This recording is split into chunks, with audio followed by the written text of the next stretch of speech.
Si vous voulez, mon père a démarré en bio fin 60, si vous voulez. Donc, suite aux problèmes qu'il y avait à cette époque-là, où il sortait des problèmes d'épisodie, des problèmes d'avortement à brucellose.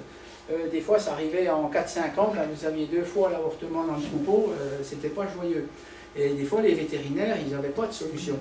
Et c'est là que mon père il a rencontré, donc, à l'époque, c'était les gens de chez Lemaire Boucher. C'était les seuls qui avaient, la société Lemaire Boucher, c'est les seuls qui avaient une méthode agronomique, qui avait quelque chose de solide à proposer, si vous voulez. Autrement, il n'y avait rien. C'est les premiers dans le domaine du bio. C'était Lemaire et puis Demeter.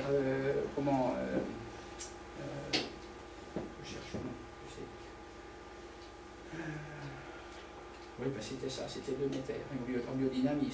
C'est les seuls qui avaient donc des méthodes, qui avaient quelque chose de solide à peu près à proposer. Et chez Lemaire, c'était encadré de gens performants, notamment un vétérinaire qui était, j'ai oublié son nom, Henri Quicandon. Et c'est des gens qui étaient très performants quand ces gens se déplaçaient, si vous voulez. Faisait une conférence, je vous assure qu'il y avait 200 agriculteurs qui étaient là pour écouter. Et cet homme, il rentrait dans une étable où il y avait une épidémie de brucellose, il l'enrayait systématiquement.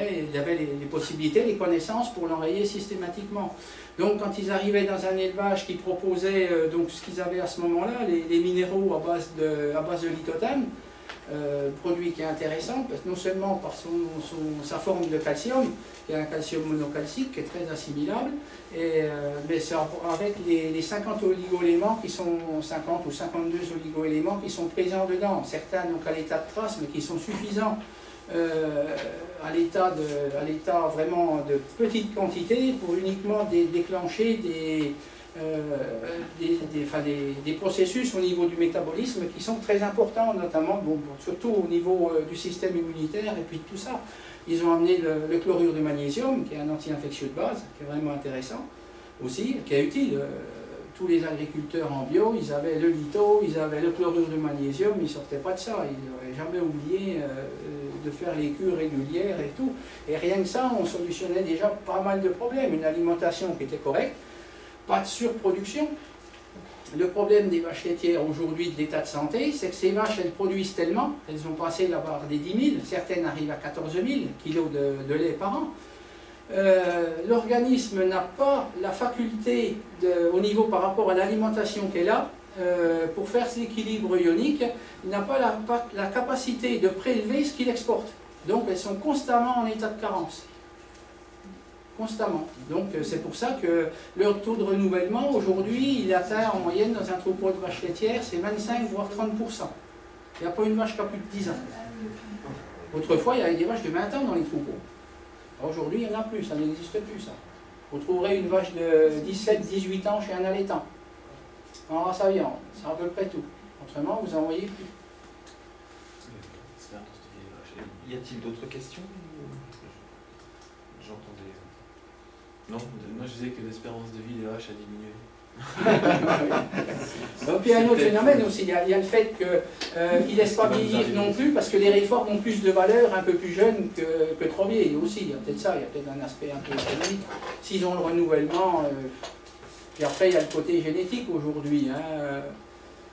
Ils ont, le côté, on peut le voir différemment. Si les vaches ne vivent pas longtemps, elles ne font pas beaucoup de veaux. Donc, à la limite, c'est pas intéressant, mais c'est pas un problème aujourd'hui, puisqu'il y a les transplantations embryonnaires, la même vache, à 10 ans, elle a pu en faire 40 ou 50, qu'on a mis sur les autres. Donc, c'est pas un problème. À la limite. Alors, c'est le mot de la fin avant que je parle aux personnes présentes, ou vous avez encore... Non, parce qu'il y a des questions, je veux bien... Je veux juste savoir, vos farines, vous les vendez en farine pour l'alimentation humaine et animale, ou vous les non, les farines, ce que je fais là, au moulin, tout ça, c'est que pour l'alimentation humaine. D'accord. Et qui vous les achète alors? Eh bien, des boulangers. Et puis autrement, je distribue dans des magasins et puis des particuliers. On en trouve sur Luxeuil, sur Luxeuil, Casino. Non, il y en a sur Vesoul. Casino, il y en a. Il y en a eu. Ah, il y en a eu, oui. Il y en a eu. Oui. Ça a changé ils ont changé de système parce que j'en ai acheté. de fournisseurs. Ils fournissent, enfin, à une époque, ils ont changé de système. C'était fourni, c'était une antenne, enfin, un magasin de Lyon qui gérait celui de machin. Donc les commandes étaient faites pour Luxeuil étaient faites à Lyon. Vous faites agro-bio ou pas? Comment? Agro-bio? Non. Non. Je fais plus. D'accord.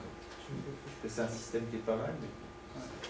Par contre, au niveau, ce que je vous expliquais au niveau boulangerie tout à l'heure, si vous voulez, les techniques de fabrication qui sont vachement, enfin, pardon, qui sont très importantes. Il y a un boulanger dans la région qui les pratique, qui les met en pratique, c'est Aïbo, Monsieur Colère. Et il a fait donc il a appris chez des boulangers qui pratiquent ça, si vous voulez, et puis aujourd'hui il maîtrise très bien ces techniques de panification. Lui, par contre, je le fournis. D'ailleurs, c'est pour ça qu'il est venu s'installer dans la région, parce que j'étais pas trop loin. Ça vous dites à Aïbo? Aïbo, Aïbo, Brest. Ouais. Il vend un jour par semaine à la Davotte. D'accord. Voilà. Et donc il est venu s'installer ici parce qu'il pouvait avoir les farines qui étaient issues du moulin strié. Parce que pour ces boulangers, en réalité, ils appellent ça des farines vivantes. Voilà. Alors, juste avant que vous partiez, la semaine prochaine, on a un personnage très attendu, à tel point que j'ai même eu un coup de téléphone de l'Est républicain pour faire un article sur Jean-Marie Collin, l'expert en stratégie militaire. Alors, il a un CV grand comme ça, je me suis permis de le lire, c'est énorme. Donc il a écrit pas mal de bouquins avec des ministres, des généraux, des choses comme ça. Il va parler de l'évolution des technologies dans les armées, les drones, les effets positifs et négatifs, etc. Qu'est-ce que j'ai oublié d'autre? Donc surtout rendez-moi vos petites fiches pour que je puisse vous envoyer au fur et à mesure le programme. Et puis je sais que par mail on m'a demandé mon livre, alors je le dis, il est à Lure, à la librairie du centre, il est à Luxeuil aux 2 librairies disponibles. La librairie anciennement Ambroise et puis comment dire l'autre, comment ça s'appelle, la petite papeterie, quoi. Enfin bref, la papeterie à Luxeuil, et puis l'autre en face Face Saint-Colomban, la maison de la presse. la maison de la presse, d'accord. Voilà. Voilà, puis si vous voulez que je vous le dédicace, bah, vous me le ramenez, puis je vous ferai une petite dédicace. Voilà. Donc, juste quand même, je prends 2 minutes pour applaudir monsieur. Parce que vraiment, c'est pas évident. Il y a beaucoup de choses à apprendre. Une simple petite question. Aujourd'hui, on commence à parler beaucoup de permaculture. Est-ce que vous êtes proche, mais est-ce que c'est de la permaculture ou pas? Parce qu'à l'INRA, il développe également beaucoup la permaculture. Non, bah, c'est pas encore tout à fait. On est déjà. Enfin, il y en a certains. Vous êtes déjà dans ce volant? Oui, c'est le commencement, si on peut dire. Après, on arrive sur des couverts permanents ou quelque chose comme ça. Alors, il y a déjà quelques essais qui ont été faits au niveau agricole pur. Parce que la permaculture aujourd'hui c'est plus pour la production maraîchère qu'elle se fait à l'heure actuelle. Nous aujourd'hui on est sur des... Il y a déjà des essais de fait sur des couverts permanents, c'est-à-dire des implantations de blé par exemple dans des luzernes. Alors, on laisse une luzerne plusieurs années et puis on implante dedans. Donc pour des espèces très hautes déjà, c'est pas toujours... c'est encore des essais. C'est pas... Tout ça, moi je suis fils de paysan. Quand j'étais tout gamin, on suivait une charrue, un tout petit tracteur. On ramassait des grosses boîtes de verre de terre. Aujourd'hui, c'est en Bresse. Aujourd'hui, on peut suivre un tracteur qui laboure, il n'y a plus de verre.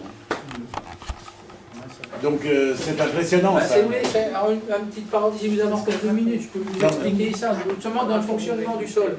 Le but de tous ces couverts, si vous voulez, c'est d'avoir une masse de végétation toujours en surface pour entretenir, si vous voulez, la biomasse. Ouais, c'est ça. C'est-à-dire qu'en même temps, c'est au niveau des stocks de carbone et tout ça que c'est important, si vous voulez, puisque dans le sol, on a tout ce qui est à ce niveau-là, il y a 95% au niveau de la matière organique, si vous voulez, c'est les mêmes éléments. Si vous voulez, vous avez carbone, pour 95%, vous avez carbone, vous avez hydrogène, vous avez oxygène, puis azote. Et puis 5%, c'est les autres éléments, phosphore, potasse, calcium, magnésium, et puis les oligos, si vous voulez. Et ce qui va renouveler justement tout ce volume, le fait, si vous voulez, c'est de nourrir la biomasse. tout ce qui va être organismes vivants, bactéries, tous les micro-organismes, tous les petits insectes, tout ce monde-là, les vers de terre et puis tout ça. Et c'est tous les couverts qu'on va apporter, qui vont, toute la matière organique qu'on va laisser, qui vont faire que cette partie va augmenter. Et c'est celle-là qui se régénère très rapidement, si vous voulez, et puis qui va faire fonctionner le système. Merci. Est-ce qu'à terme, vous pensez revenir à l'élevage? Peut-être. Enfin bon, si on revient à l'élevage, je pense que c'est mon fils qui y reviendra, plus que moi. Donc je vais avoir mon activité au début. Mais je pense qu'on a un petit peu réintroduit, si vous voulez, une petite partie en élevage. On a arrêté l'élevage bovin. J'ai arrêté l'élevage parce que, bon, il y avait système pour les cultures élevage. J'ai déjà recyclé le troupeau de laitière en allaitant. Je faisais en production, je faisais du haut de boucherie principalement. Et il y a eu une période, l'élevage, le moulin, les cultures, et puis à une époque où c'était intensifié, donc il y avait beaucoup de passages, il y avait beaucoup de choses à faire. Il arrive un moment, il a fallu faire un choix, il a fallu arrêter quelque chose. Donc je ne voulais pas arrêter. J'avais envisagé de modifier un peu mes bâtiments et puis de prendre un salarié.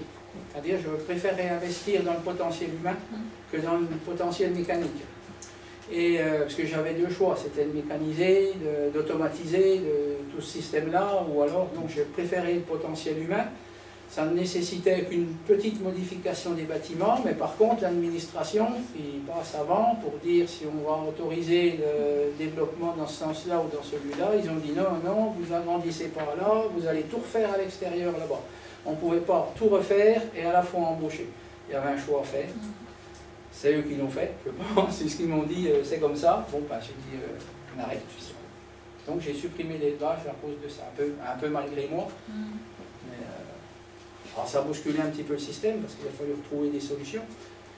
J'avais plus besoin d'herbe, beaucoup moins besoin d'herbe, donc plus de prairies temporaires, on a arrêté un petit peu tout ce système-là. Donc c'est pour ça que j'avais refait beaucoup d'autres cultures, de légumineuses, tout ça. Et puis, on s'aperçoit que c'est quand même pas toujours la solution non plus. Enfin, c'est que temporaire, si vous voulez, ça marche un petit moment, et puis après on en voit le bout. Donc il faut revenir à quelque chose de plus simple. Et puis donc, tous ces systèmes, ce qu'on appelle ces techniques simplifiées et puis tout, mais en réalité, c'est pas si simple que ça. C'est des techniques complexes. Ça demande quand même des bonnes connaissances. Aujourd'hui, oui. Aujourd'hui, oui. Anciennement, non. Anciennement, le petit système qui tournait, rond, l'élevage, quelques cultures, tout ça, c'était bien ça. Tout le monde pouvait le faire. Tout le monde pouvait le faire. Alors qu'aujourd'hui, oui, c'est un petit peu différent. Vous travaillez avec combien d'hectares? 60. 60 Je hectares. vais avoir la plus petite ferme du canton. Il y a 45 hectares en culture, il y a 15 hectares en herbe. Donc en prairie naturelle, c'est des parcelles que je n'ai pas voulu retourner parce qu'il y a une chute d'eau, parce que ça aurait fait des ravines, c'est un peu tout ça, quoi. Donc j'ai laissé en herbe. Qu'est-ce que vous avez dessus alors? Je prends des bêtes en pension, je prends quelques bêtes en pension et puis il y a des chevaux. Je prends des chevaux en pension aussi, et puis j'en ai deux après.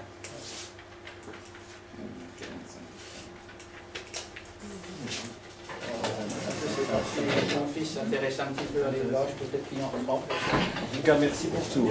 Merci beaucoup, c'était bien. Très bien, oui. Et c'est là qu'on voit qu'on avance, tout doucement, quoi. On avance, sûrement, mais on avance. Oui, c'est pour ça qu'il faut favoriser le lien. Oui, c'est ça. Parce que vous voyez.